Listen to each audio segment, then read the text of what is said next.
अच्छा मना जाय पे ठहरायो है ना जाय भलिया ने बियान ठहराया मजे जी ना है बा छो ए माशाल्लाह ने मथे का देना है तो لا لا لا لا لا هلا اجا الزعيم العظيم على دين مدفقر لا لا لا لا لا कम सीधी चला ना जो बाप ने जगह थी यार माशाल्लाह वही उन्होंने मेरा गुरु करेंगे अस्सलाम वालेकुम वालेकुम सलाम माशाल्लाह खुशान है कैसा है ताम बुधा खुश लगा पे आयो हेडे तो थी बियो ना सही हेडे तो थी बियो ना कम आए पड़ो काम में अच्छा मना जाय पे ठहरायो है ना जाय भलिया ने बियान ठहराया मजे जी ना है बा छो माछा लाए तो मथे का देना है तो सुठो नाना है तो सही अंदर कमरे में आयो यार वीआईपी लगी यार ता रत छो मुजी पीती है यार मां तो का सलामती माछाला मकाती आया मांजी घर चे तो सोने दा वीआईपी माशाल्लाह यार पाने घर पे हल हल आई बधो तो सही ने तंगी के तो यार पाड़िया तो ता कत्तो पीती तो वाले एडो छोटा तंग जो सही मारो के सलाह देना है वया अरे हे अरे मोटर कोई अंगणे में हणाइंदो आ हे ता घर ता ठहरायो ना ये तो क्या मोटर रखो रो नी ता जे घर तो ना होता फिटिंग तो शिकरा है एडो यार अरे हे से हे गिरले कोई हिया आइंदो आ मानू दरी हणाया गिरले आइंदो आ के यार ता के सबक रिनो आ अरे हे ओ मुंजा बाबा हे रात जो को चोर बोर जो छे ए गिरले जे ये चाकू वणो तो ये छिन तो सफाई ने गिरले ता हे बा जरूरी है लाजमी है ना गेट पे एडो दर के तालो हुंदो केर चोरी कंदो असा मिर्च मसाला ये ए पसा बोर्ड असा वीआईपी दींदो है ना मिर्च मसाला का केर चोरी का तो सही हां बियो सही गेट हणाई तो सही दे वरन में चीचा में कानन में दर्द भी काने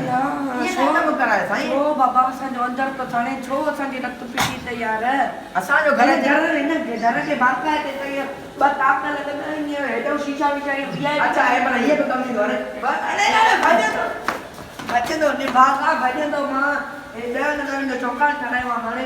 सुबाने इन शीशा में अच्छा लगी वीआईपी करती है तो जेट में देखो ना न सही यार बस तू वने रे पुराना के मैंने रात तो बताए वने बस वने बाकी जगह करी दिसण जगह माखी में तो घुमराने खाई अलिया वाला जगह है तेरी जगह में मनी जान आने तो जगह ला छे पाड़े श्री आयो चौका की गुल्ला वाले बापा की वीआईपी पिए हां की जमा मत आखे गोल तो सुठो ना है सही सफा मजे ने ओ बियो जे को थीनो ने जे में बस साईं अरे खड़ी है ना मगर चिठी ए हेडो में पंजर जो एकड़ो गुलो का एकड़ो इते ना एकड़ो बाहर ना मन तो इनी कावड़ काटे बुधायो तो ना न्याय का छो यार कावड़ न लगे रक्त पीती तो यार मानी हर शे किनो तो जे साईं ओ तवा कड़े माजी जगह विजिट करना जो मां के ने कुरान तो है मां के ने बुझा की से ए यार मां तो जे घर नहीं तो छके तो घुमण तो हेदे अंदर न घुमण कमरा न हेडे अंदर घुमन भल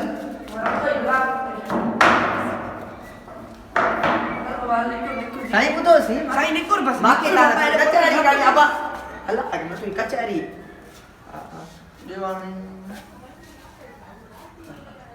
तो तमाशा जगह सुठिया लिया ना बस सुठी पानी जिस कोरोना के जगह की तारीफ तो क्या हण तो बियान दियो न साईं तारीफ तो क्या जगह जी अच्छा हाने माके बुधाए हे छाए हे बडो कमरो आहे नडो कमरो हां ये बडो कमरो है नडो मतलब है कि बाहर भीतर है बापा ने होता संगत साथी अच्छे नहीं है यार उन्हें हे छाए हाला ये हॉल अच्छा हे जे में बिठा है माशाल्लाह छती काने सिते अंगड़ा की सितू दिया है अंगड़ा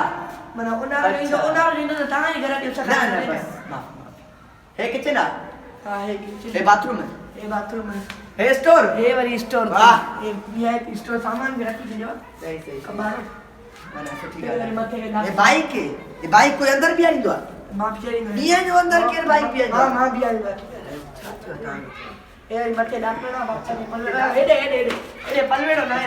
पाड़े करा इतना को ना ठोक नाई पलेड़ो ना पलवेड़ो ना है पाड़े रखे सही सही ताड़े दी आने बियो साईं बियो खेलो तो पिया बियो खैर बा अल्हम्दुलिल्लाह टाइल मजे ना आई दो वेरी टाइम नमड़ी सफा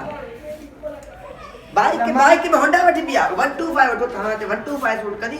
होंडा वठी पिया ये 125 का सही अभी नहीं टाइल जला किए थे टाइल ओने में जब तारीफ करे पानी जगह बिया नहीं ते जगह ठाई आने वाली चे तो थाने बेकार आने निकुर बाबा बुधाई निकुर सलाह साईं सलाह आ जान मुझे फर्द आ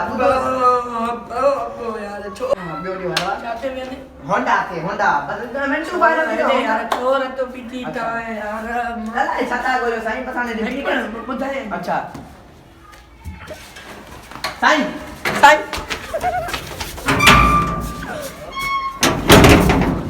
आज़ाद तो अचे पाड़े वारा आहिनि ॿीहर ते बेचो हिते त रखां ॿीहर अचे त ईअं खणी ईअं डंडा निकिता ईअं दिमाग़ थो फाड़ियां लानती मुंहिंजी हुंडा खे ग़लति ग़लति थो ॻाल्हाए लुसी वियो हाणे पंहिंजे कपिड़नि मां डेली अचण में आहियां सॼी किनी करे वियो लानती थप ॿधरायां ॿीहर ते ॿधराईंदोमांसि मुंहिंजी अहिड़ी ख़ूबसूरत जॻह आहे लव माय जॻह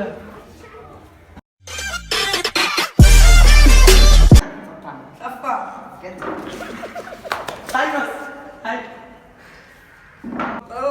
यार छो रत पीती यार छो रत पीती तरी